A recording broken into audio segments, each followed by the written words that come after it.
Hello students, मैं अश्विनी जैन जे vision inter college Saharanpur से online classes में आज आपका स्वागत करता हूं। बच्चों, आज हम कक्षा 10 के विज्ञान विषय में दूसरे अध्याय अम्ल, क्षारक एवं लवण के भाग 3 का अध्ययन करेंगे। इस अध्याय को पढ़ने के पश्चात हमें जिन उद्देश्यों की प्राप्ति होगी वो इस प्रकार हैं। इस अध्याय को पढ़ने के बाद आज आप लवण के निर्माण में प्रयुक्त अम्ल एवं क्षारक की पहचान में सक्षम हो जाएंगे। लवणों की अम्लीय, क्षारकीय एवं उदासीन प्रकृति की समझ आप में विकसित हो जाएगी। दैनिक जीवन में प्रयुक्त होने वाले सामान्य लवणों के महत्व से भी आप परिचित हो जाएंगे। पूर्व अध्ययन। इस अध्याय के पूर्व व्याख्यान भाग 2 में हमने जाना था अम्लों एवं क्षारकों की धात्विक तथा अधात्विक ऑक्साइडों से अभिक्रिया, जलीय विलयन में अम्लों तथा क्षारकों द्वारा उत्पन्न आयन, पीएच स्केल, इसकी सहायता से अम्ल एवं क्षारक की प्रबलता का मापन, दैनिक जीवन में पीएच का क्या महत्व होता है, ये सब हमने पूर्व भाग में जाना था। आज हम जिन प्रमुख शिक्षण बिंदुओं पर चर्चा करेंगे वो इस प्रकार हैं। लवण का निर्माण कैसे होता है, लवण परिवार क्या होता है, लवणों का पीएच, साधारण नमक, सोडियम हाइड्रोक्साइड, विरंजक चूर्ण, बेकिंग सोडा, धोने का सोडा, प्लास्टर ऑफ पेरिस जैसे कुछ लवणों का विस्तार से चर्चा। तो चलिए हम शुरू करते हैं। प्रथम शिक्षण बिंदु, लवणों का निर्माण कैसे होता है। अध्याय के पूर्व भाग में हम जान चुके हैं कि अम्ल एवं क्षारक की परस्पर उदासीनीकरण अभिक्रिया से लवण एवं जल का निर्माण होता है। आप देख सकते हैं जब एक अम्ल क्षारक से अभिक्रिया करता है तो लवण और जल का निर्माण होता है।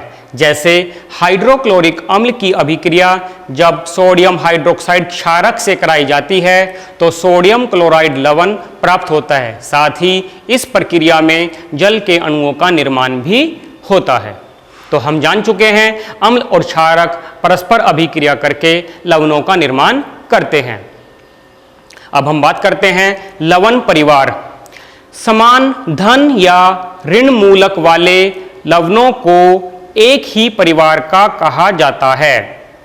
क्या बताया गया कि समान धन या ऋण मूलक वाले लवण एक ही परिवार के सदस्य कहलाते हैं। जैसे NaCl एवं Na2SO4 सोडियम लवण के परिवार के हैं। NaCl sodium chloride, Na2SO4 sodium sulphate, दोनों में ही सोडियम धन मूलक उपस्थित है। इसी कारण ये सोडियम लवण के परिवार के हैं। इसी प्रकार NaCl एवं KCl सोडियम क्लोराइड एवं पोटेशियम क्लोराइड, आप देख सकते हैं दोनों में ही क्लोराइड ऋण मूलक उपस्थित है। इसी कारण ये क्लोराइड लवण के परिवार के हैं। एक क्रियाकलाप के माध्यम से हम आगे समझते हैं। नीचे दिए गए लवण के रासायनिक सूत्र लिखिए। यहाँ पर ये कुछ लवण हैं, potassium sulphate, sodium sulphate, calcium sulphate, magnesium sulphate, ये कुछ लवण हैं। हमें इनके क्या करने हैं, रासायनिक सूत्र लिखने हैं। उन अम्ल एवं क्षारक की पहचान कीजिए जिससे उपरोक्त लवण प्राप्त किए जा सकते हैं। इस क्रियाकलाप में जितने भी ये लवण उपस्थित हैं उनमें से कितने लवण परिवार हैं उनकी पहचान करनी है। तो चलिए हम इस सारणी के माध्यम से समझते हैं। पोटेशियम सल्फेट K2SO4 इसका रासायनिक सूत्र होता है। इसमें प्रयुक्त अम्ल सल्फ्यूरिक अम्ल और इसमें प्रयुक्त क्षारक पोटेशियम हाइड्रोक्साइड होता है। इसी प्रकार सोडियम सल्फेट, सोडियम यानी Na2, सल्फेट यानी SO4, तो इसका रासायनिक सूत्र हो जाता है Na2SO4 जिसमें प्रयुक्त अम्ल सल्फ्यूरिक अम्ल और प्रयुक्त क्षारक सोडियम हाइड्रोक्साइड होता है। ठीक इसी प्रकार कैल्शियम सल्फेट जिसका रासायनिक सूत्र होता है CaSO4, इसमें प्रयुक्त अम्ल सल्फ्यूरिक अम्ल और प्रयुक्त क्षारक कैल्शियम हाइड्रोक्साइड होता है। ऐसे ही मैग्नीशियम सल्फेट का रासायनिक सूत्र MgSO4 होता है, जिसमें प्रयुक्त अम्ल सल्फ्यूरिक अम्ल तथा प्रयुक्त क्षारक मैग्नीशियम हाइड्रोक्साइड होता है। आप देख सकते हैं कि यहाँ पर सभी में SO4 उपस्थित है। इस SO4 की उपस्थिति के कारण ही इन सब में प्रयुक्त अम्ल सल्फ्यूरिक अम्ल है। ठीक ऐसे ही सोडियम क्लोराइड रासायनिक सूत्र NaCl, इसमें प्रयुक्त अम्ल हाइड्रोक्लोरिक अम्ल व प्रयुक्त क्षारक सोडियम हाइड्रोक्साइड है। ऐसे सोडियम नाइट्रेट का रासायनिक सूत्र हो जाता है NaNO3, जिसमें नाइट्रिक अम्ल और सोडियम हाइड्रोक्साइड क्षारक प्रयुक्त होते हैं। सोडियम कार्बोनेट का रासायनिक सूत्र Na2CO3 होता है, जिसमें कार्बोनिक अम्ल प्रयुक्त होता है और सोडियम हाइड्रोक्साइड क्षारक प्रयुक्त होता है।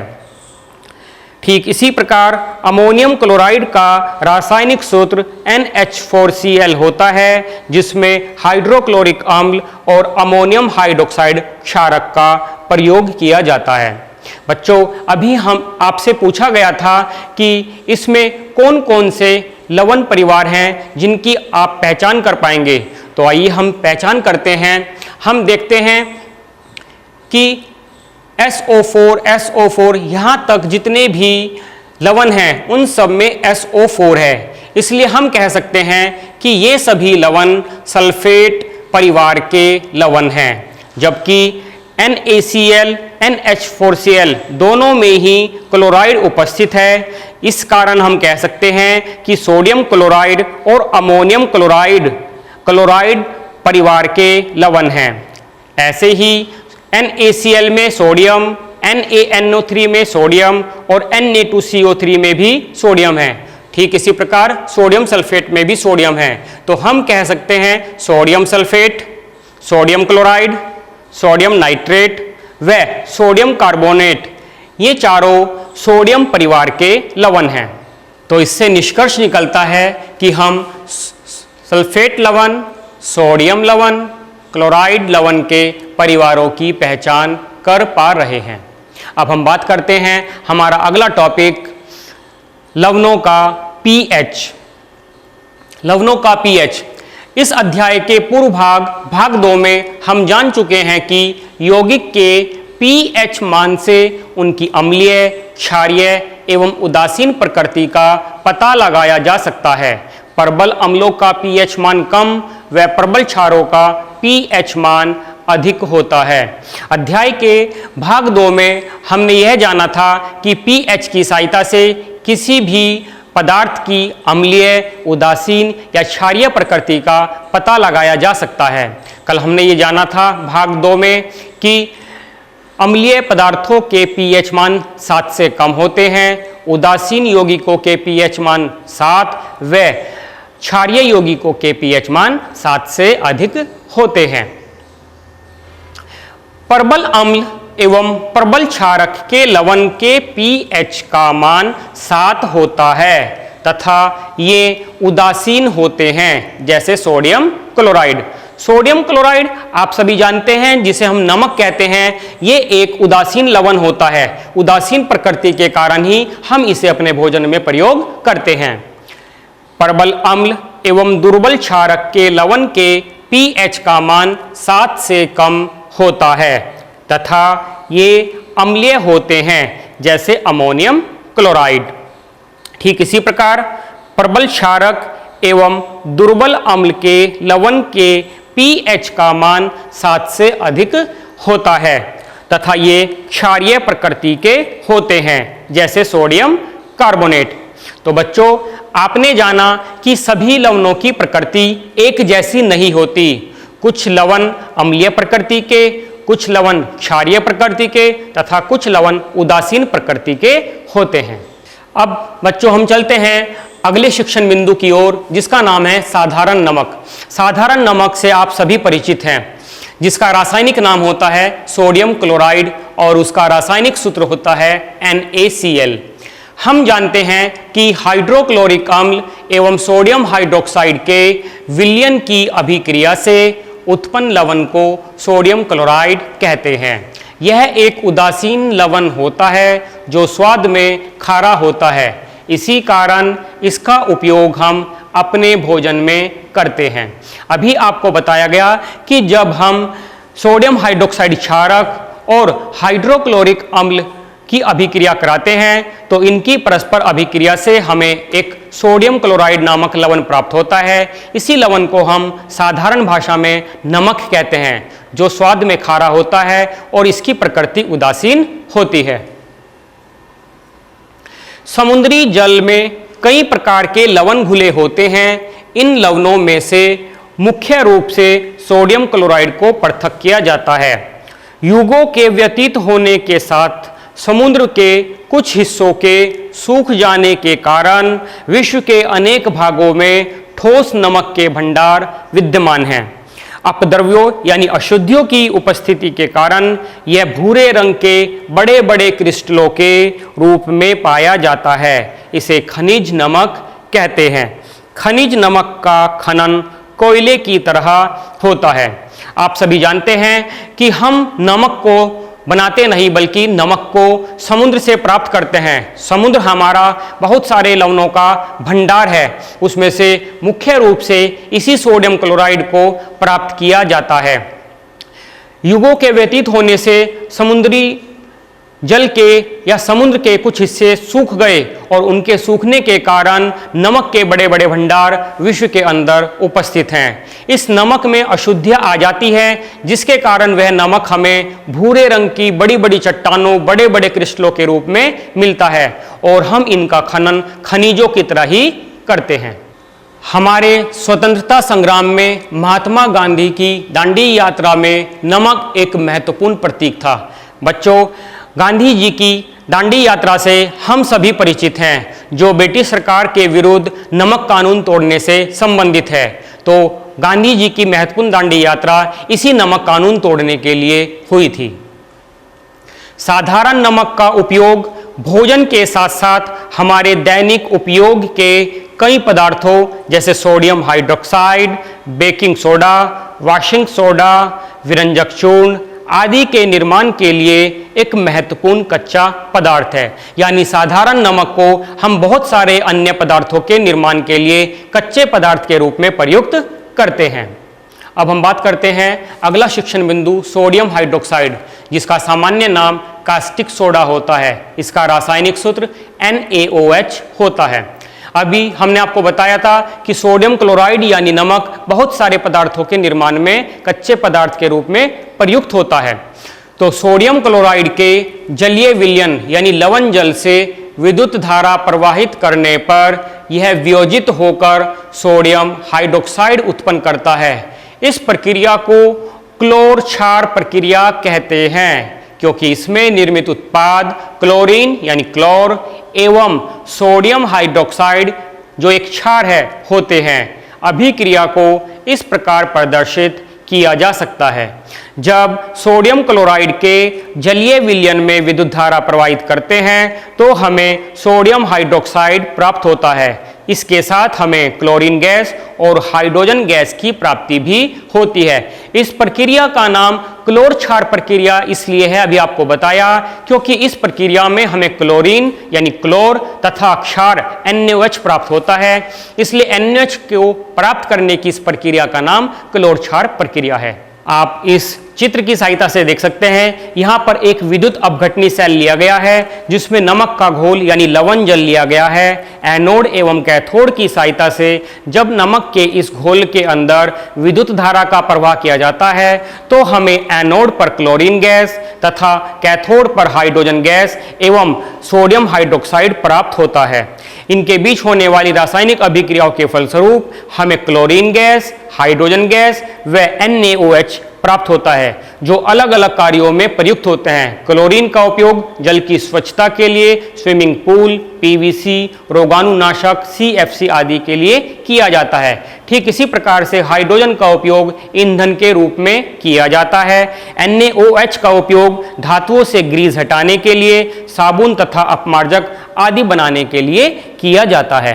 तो हमने जाना कि क्लोरीन गैस एनोड पर मुक्त होती है, कैथोड पर हाइड्रोजन गैस मुक्त होती है और सोडियम हाइड्रोक्साइड का निर्माण भी होता है।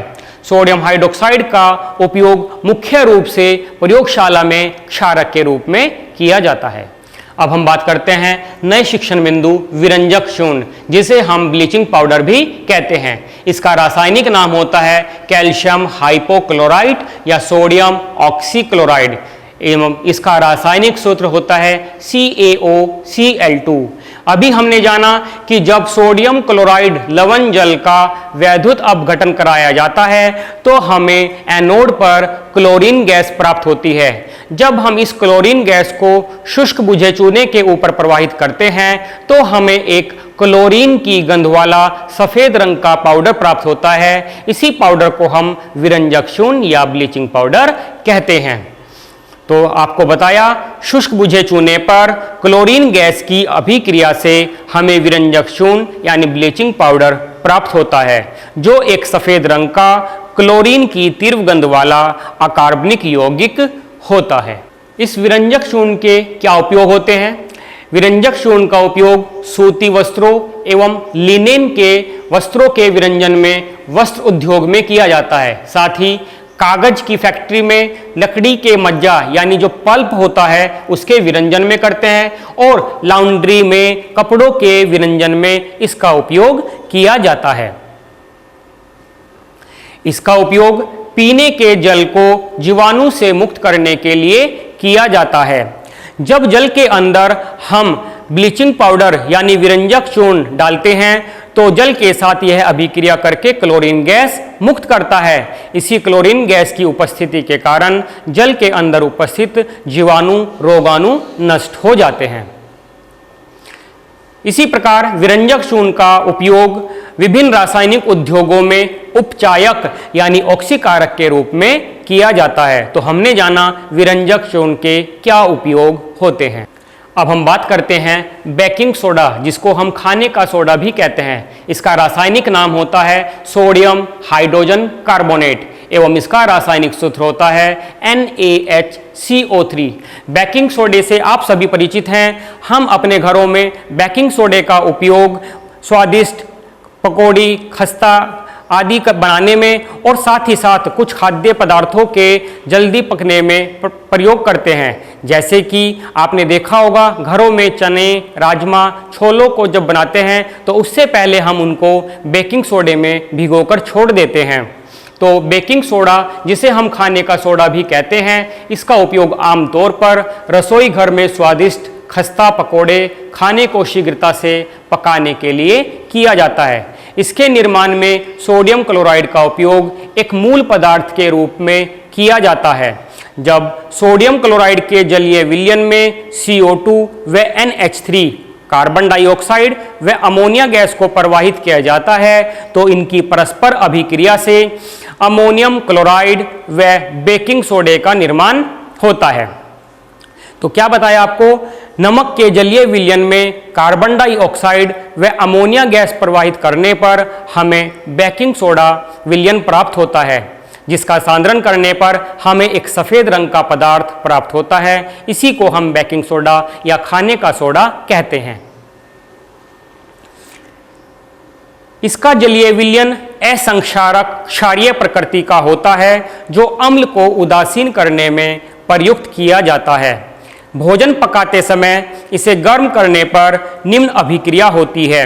यानी जब हम भोजन पकाते हैं तो भोजन पकाते समय इस बेकिंग सोडे को क्या होता है, यह ताप के प्रभाव से सोडियम कार्बोनेट में परिवर्तित हो जाता है, जैसे कि हम यहाँ इस रासायनिक समीकरण में देख सकते हैं। जब सोडियम बाइकार्बोनेट या सोडियम हाइड्रोजन कार्बोनेट को गर्म करते हैं तो यह सोडियम कार्बोनेट में परिवर्तित हो जाता है और इस प्रक्रिया में CO2 गैस भी मुक्त होती है। बेकिंग सोडे का क्या उपयोग होता है? जब बेकिंग सोडे को भोजन में मिलाकर गर्म किया जाता है या इसमें जल मिलाया जाता है तो CO2 गैस निकलती है। इसी CO2 गैस के कारण खाद्य पदार्थ फूलकर स्पंजी व मुलायम हो जाते हैं, जैसे पाव रोटी।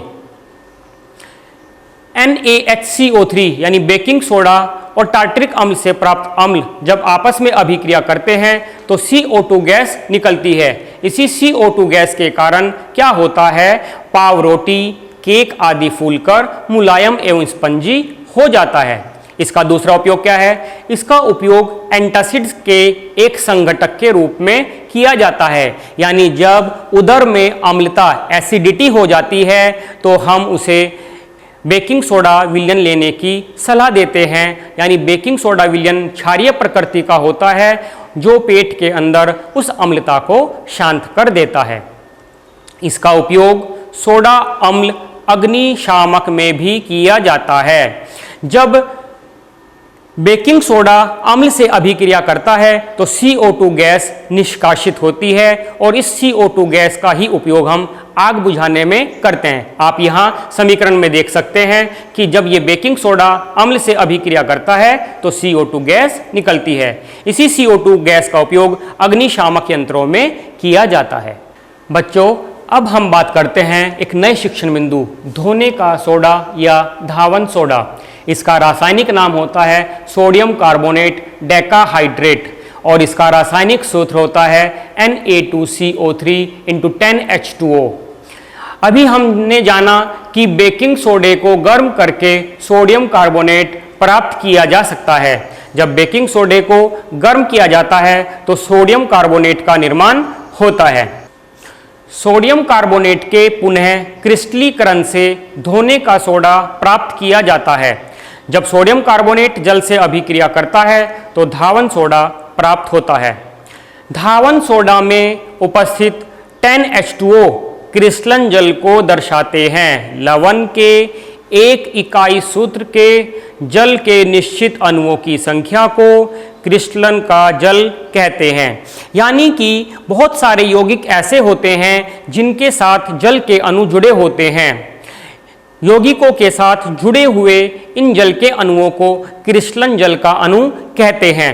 जैसे कॉपर सल्फेट CuSO4 × 5H2O में 5 क्रिस्टलन जल के अणु होते हैं। तो सूत्र इकाई में यौगिक के सूत्र इकाई में उपस्थित निश्चित जल के अणुओं की संख्या को हम क्रिस्टलन जल कहते हैं। धोने के सोडे का क्या उपयोग होता है? कांच, साबुन एवं कागज उद्योग में, सोडियम के यौगिक बोरेक्स के निर्माण में, जल की स्थायी कठोरता को दूर करने में एवं इसका उपयोग कपड़े धोने के लिए किया जाता है। इसी कारण हम इसे धोने का सोडा या वॉशिंग सोडा कहते हैं। अब हम बात करते हैं नए शिक्षण बिंदु प्लास्टर ऑफ पेरिस की। इसका रासायनिक नाम कैल्शियम सल्फेट हेमीहाइड्रेट होता है और इसका रासायनिक सूत्र CaSO4 × 12H2O होता है। बच्चों, Ca calcium, SO4 sulphate, half यानी आधे को हम हेमी या सेमी बोलते हैं और H2O को हाइड्रेट। अभी मैंने आपको बताया था कि कुछ यौगिकों के साथ जल के अणु जुड़े होते हैं। तो ठीक प्लास्टर ऑफ पेरिस भी एक ऐसा ही यौगिक है जिसके साथ आधा जल का अणु इकाई सूत्र में जुड़ा रहता है। यह एक सफेद रंग का चूर्ण पदार्थ होता है। इसका निर्माण कैसे होता है? जिप्सम को 373 केल्विन पर गर्म करने पर यह जल के अणुओं को त्याग कर प्लास्टर ऑफ पेरिस का निर्माण करता है। क्या बताया आपको? जिप्सम एक कैल्शियम का यौगिक होता है। जब इस जिप्सम को हम क्या करते हैं, 373 केल्विन ताप पर गर्म करते हैं तो यह अपने अंदर से कुछ जल के अणुओं का त्याग कर देता है और एक सफेद रंग के पाउडर के रूप में परिवर्तित हो जाता है, जिसे हम POP या प्लास्टर ऑफ पेरिस कहते हैं। बच्चों, क्योंकि यौगिकों के अंदर आधा जल के अणु का कोई अस्तित्व नहीं होता, इसलिए इस समीकरण को हम इस प्रकार से भी लिख सकते हैं, ट्वाइस CaSO4 × 2H2O। यानी जिप्सम को जब 373 केल्विन ताप पर गर्म करते हैं तो हमें क्या प्राप्त होता है? प्लास्टर ऑफ पेरिस और जल का अणु। यानी नीचे वाली अभिक्रिया ऊपर वाली अभिक्रिया की 2 गुनी हो जाती है और यहाँ पर ये आधे जल का अणु 1 बन जाता है दुगना होकर और 1.5 जल के अणु 2 गुने होकर 3 बन जाते हैं। तो इस प्रकार की अभिक्रिया में कोई भी आधा अणु उपस्थित नहीं है। तो हम अभिक्रिया को इस प्रकार से भी लिख सकते हैं। इसमें जल मिलाने पर यह पुनः जिप्सम बनकर कठोर ठोस पदार्थ प्रदान करता है। यानी कि जब प्लास्टर ऑफ पेरिस में जल मिलाया जाता है तो ये अत्यंत कठोर हो जाता है और पुनः हमें जिप्सम दे देता है। तो प्लास्टर ऑफ पेरिस में जल मिलाने पर हमें पुनः जिप्सम प्राप्त हो जाता है जो कि एक ठोस पदार्थ होता है।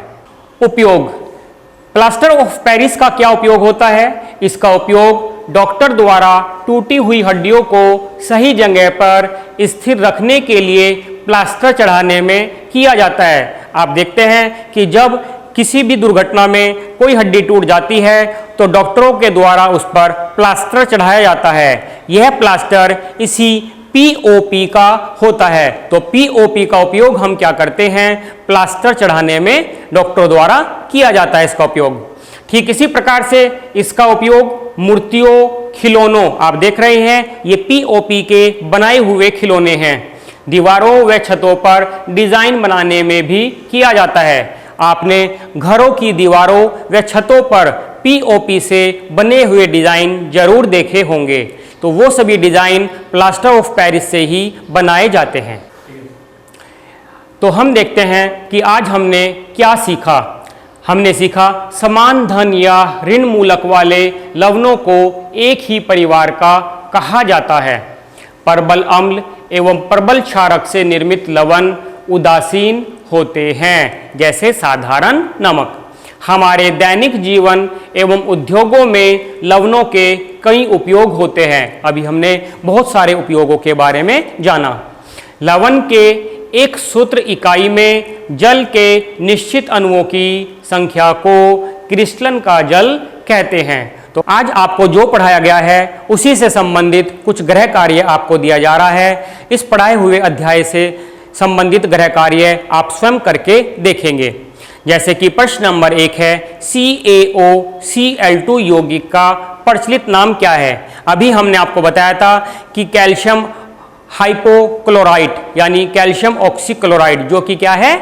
विरंजक चूर्ण का नाम है। आप इसे पढ़ेंगे और इसको आप लिख कर देखेंगे। ऐसे ही दूसरा प्रश्न है, कठोर जल को मृदु करने के लिए किस सोडियम यौगिक का उपयोग किया जाता है? आपको याद हो अभी हमने पढ़ाया था सोडियम कार्बोनेट का उपयोग स्थायी कठोरता को दूर करने के लिए किया जाता है।